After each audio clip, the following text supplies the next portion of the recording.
hilom, kun dili pangasawon. Dili gyud mo hilom, kun dili pangasawon.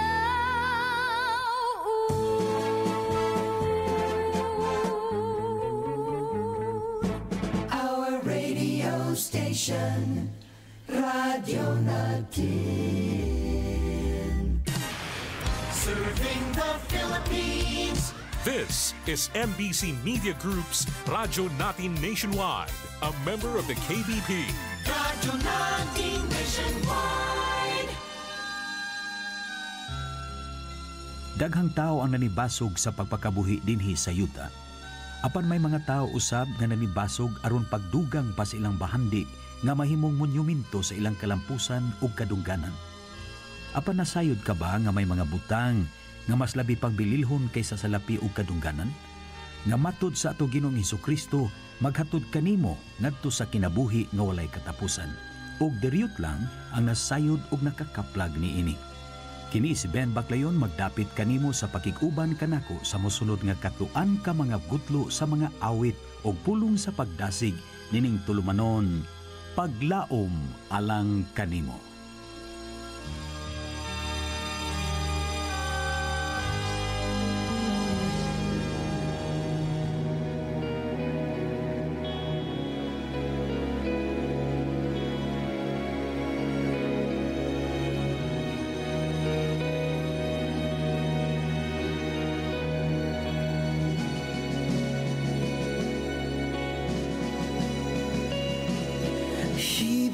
Sin, who knew no sin, that we might become his righteousness. He humbled himself and carried the cross. Love so amazing, love so amazing.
Name above all names. blessed Redeemer, Emmanuel, the rescue for sinners, the ransom from heaven, Jesus Messiah, Lord of all. Jesus Messiah, Lord of all. You're the Lord of all, the Lord of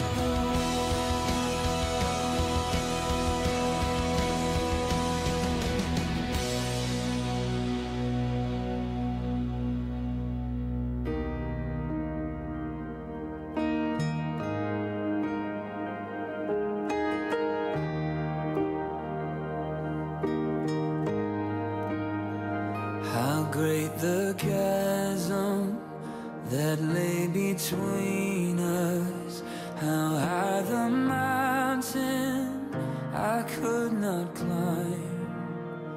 In desperation, I turned to heaven and spoke your name into the night. Then through the darkness, your loving kindness tore through the shadows of my soul. The work is finished, the end is written. Jesus Christ, my living hope. Who could imagine so great a mercy? What heart could fathom such boundless grace? The God of ages stepped down from glory to wear my sin and bear my shame. The cross has spoken, I am forgiven. The King of Kings calls me his own. Beautiful Savior, I'm yours forever. Jesus Christ, my living hope. Hallelujah, praise the one who set me free. Hallelujah, death has lost its grip on me. You have broken every chain. There's salvation in your name, Jesus Christ, my living hope. Hallelujah, praise the one who set me free. Hallelujah, death has lost its grip on me. You have broken every chain. There's salvation in your name, Jesus Christ, my living hope. Then came the morning that sealed the promise. Your buried body began to breathe. Out of the silence, the roaring lion declared the grave has no claim on me.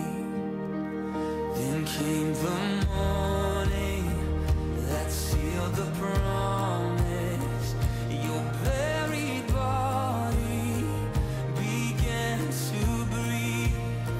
Out of the silence, the roaring lion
Sa di pang mensahe ni buntaga, mamati ta nining atong pamalandungan mga kaigsuonan kining basahon sa mga Salmo 112 bersikulo 7 o 8. Dili siya malisang nga modawat og daotang balita. Lig-on ang iyang pagtuo og nagsalig siya sa Ginoo. Dili siya mahadlok o mabalaka. Wala siya pagduha-duha nga mabuntog ang iyang mga kaaway. Sa panahon karon nga daghang mga panghitabo maingon sa mga linog og makita sabnimo ni sa telebisyon ang mga nasod nga biktima sa maong mga kalamidad, mga building nila, mga hugmak tungod sa linog. O dako gyud kayong kadaot ang nahimo sa maong kalamidad ngadto sa mga kinabuhi sa mga tao o sa mga kabtangan.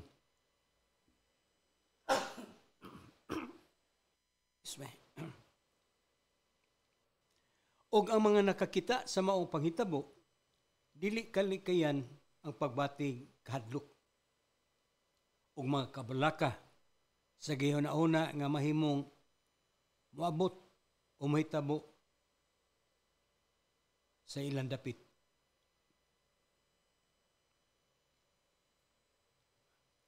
Nakabati naman siguro mo nining gisgutan nga the big one. Og daw sa maghuna-huna ko nini, daw di ko makatuo. Kay kining the big one nga mahitabo usa ka dakong linog. Di man nimo ma-predict ang linog. Bagyo ka inoon kay may mga kaymanan man sa pagkaplag sa bagyo. Pinagi sa kaymanan o sa pag-ila, bisan pa sa gikusgon sa bagyo. Ilang mahibawan, bisan pa ang direksyon kung asa na po paingon ang bagyo. Apan ang linog, mahibawan sa ang gikusgon, pero kana bitang pagsulti nga ana mahitabo ang dapita, murag di ko makatuo. Kung prediction ang pagsulti nga naay the big one, makaingon ko nga di ta maka siguro nga mahitabo ba kay kini prediction mahimong mahitabo, mahimo sag dili. Pero kung prophecy pa hinuna, kana ba panagna ba? Ya kanang panagna gibuhat sa usa ka kasaligan na gyud nga doon na gipanagna nga nagapanghitabo. Mutuo ko kung prophecy pa. Ya kining gisgutan sa Biblia nga dili siya malisang nga modawat og daotang balita. Mga tao ni nga naayod sa Ginoo. Dili lang kay na sa Ginoo, duol kayo sa Ginoo. Nga sa mga balita nga dautan nga maabot nila, di ni magkatag nila kabalakan ni kahadlok. Kay matupas Biblia, lig-on ang iyang pagtuo og nagsalig siya sa Ginoo. Busa, kung kamo doon na may mga parinti nga tuwa sa Manila, di kalikayan, kung mutuo ka ng the big one, mabalaka ka. Doon na kay mga parinti o imo bang pamilya, tuwa diya, mga ginikanan, tuwa sa Manila, mabalaka ka sa maghuna-huna ka na ng gitawag og the big one. Kay ang maapektuhan ana ang Metro Manila man og ang duol nga mga dapit sa diha nga may tabo kining dabiguan. Kay linog maguna diha sa dagat unya pagkahuman ana kining tsunami nga labihang kusuga ug dako. May gikusgon matud pa sa dibiguan, may gikusgon nga 7. So yun ang kanang 7 magnitude. Busa, makahatag nagkabalaka kalok. Mura og di gyud ko makatuo nga may the big one. Pero kung prophecy pana gikan sa usa ka saligang propeta sa Ginoo, mutuo gyud ko kay ang Ginoo hangtod nini mga adlaw nag-raise pa man siyag mga propeta. Pero kung prediction lang, di ta kasiguro ana. Kaysa ako nang gisulti kini prediction mahimong may tabo, mahimo sang dili. Pero kung prophecy, unya sa ako nang gisulti ninyo, ang naghimo sa mga pagpanagna kanang mga kasaligan na bitaw nga doon na panagna sa nangagi unya hitabo gyud ang makasalig ta makatuot ta ni ana. Pero kung maunay imong tuuhan, maunay imong saligan kining the big one, mabalaka ka oy. Kung tinuod na, mabalaka ka. Kay sayunan ka na nga kanang kung mo mahitabo na siya, di gyud kalikayan ng tsunami. O makapiktar gyud na siya sa mga tao nga namuyo doon sa lugar nga mahitabo ang dabikuan. Pero sa ako nang gisulti nga ang gihulagway sa Biblia nga ingon nga dili siya malisang nga modawat og daotang balita. Kini mga daotang balita di man ta ka pugong ana mga bot na to. Di ta ka pugong, di ta makakontrol. Ang pagpugong ra kung mabalaka kag mahadlo ka naara nimo.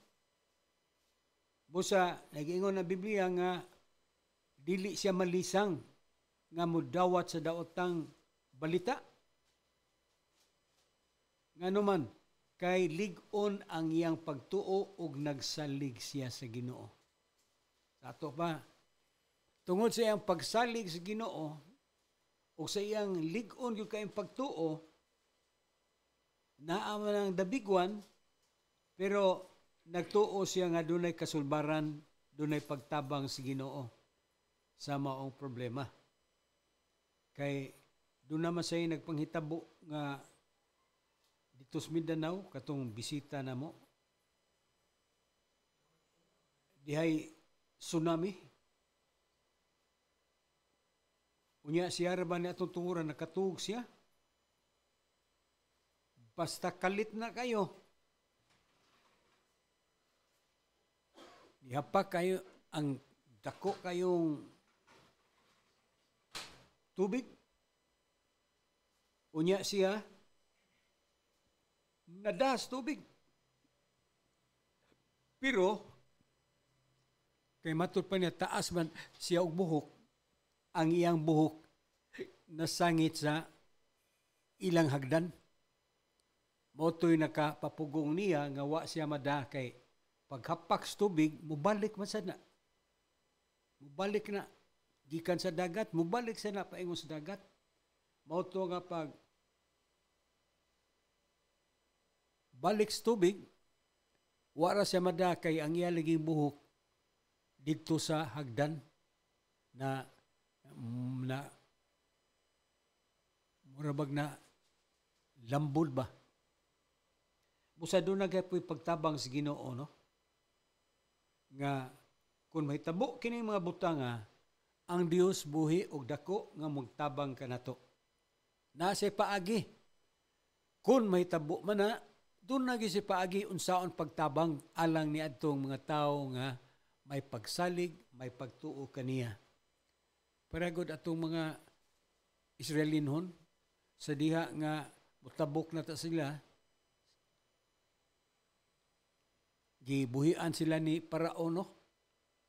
Kay si Paraon gisultihan man ni Moises nga buhiin ni akong katawhan. Unya si Paraon di siya musugot, gahi yun kay ang kasing-kasing. Kay ang mga Israelinhon nakatabang man sa karuhay sa kinabuhi sa mga Ehiptanon, kay nahimo lang mga sulugoon. O wa kay sulugoon, lisod man kayo. Mao na nga nagdumili yun si Paraon. Pero tungod sa mga napo kahampak nga niabot sa Ehipto, miabot ang iyong higayon nga gibuhian niya ang mga Israelinhon. Pero sa diyang gibuhian na po niya, gisigihagya po ni gukod. Hangtod to nga didto na sa dapit nga kanabang matawag na tog dead end. Wana gyud sila kapainan pa. Og ang kasundaluhan ni Paraon sakay kabayo, ang uban itong mga diranggo di karwahe. Og ang Biblia nagsulti nga si Moises giingnan sa Ginoo nga ituyhad na ang imong kamot sa atong Red Sea. Mao to gituyhad ni Moises unsa naibaw man ta sa istorya na nga ang dagat nabahin. Sa diyang nabahin ang dagat, dito na nabuk ang mga Israelinhon.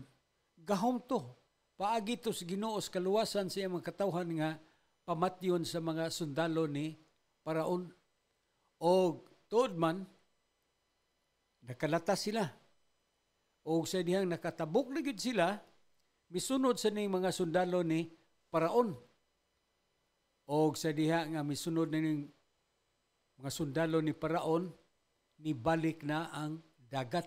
Sa to pa na itunga man to, pagbalik ana,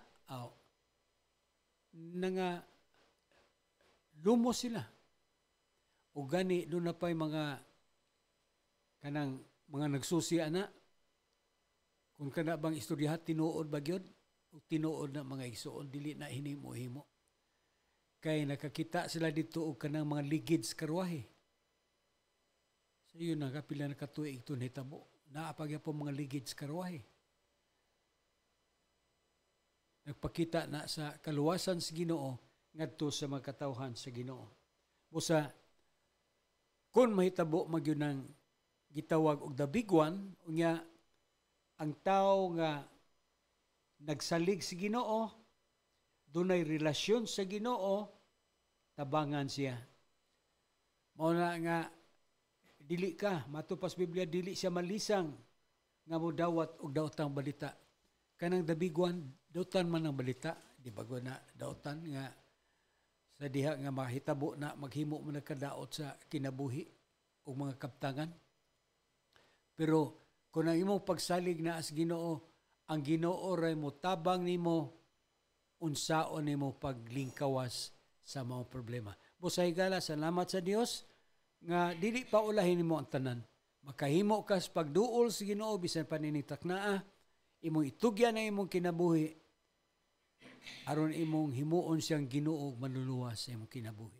Busa kanang mga daotang balita di nakakaay mahadlok ana tungod kay naa may Dios nga imong saligan sa mga maabot nga mga panghitabo sa kinabuhi. Kinis Ben Baclayon magapanamilit kaninyo sa pag-ingon. Ang Dios mas labi pang dako kaysa kinadak-an nimong problema ug may pagtagad siya bisan sa kinagamyan nimong problema. Busa makasalig ka kaniya sang pita siya karon. Our town, our radio, Radyo Natin. Sa Pilipinas, iisa lang ang radyo. Dito'y Pilipinas, may isa lang tiradyo sa Pilipinas.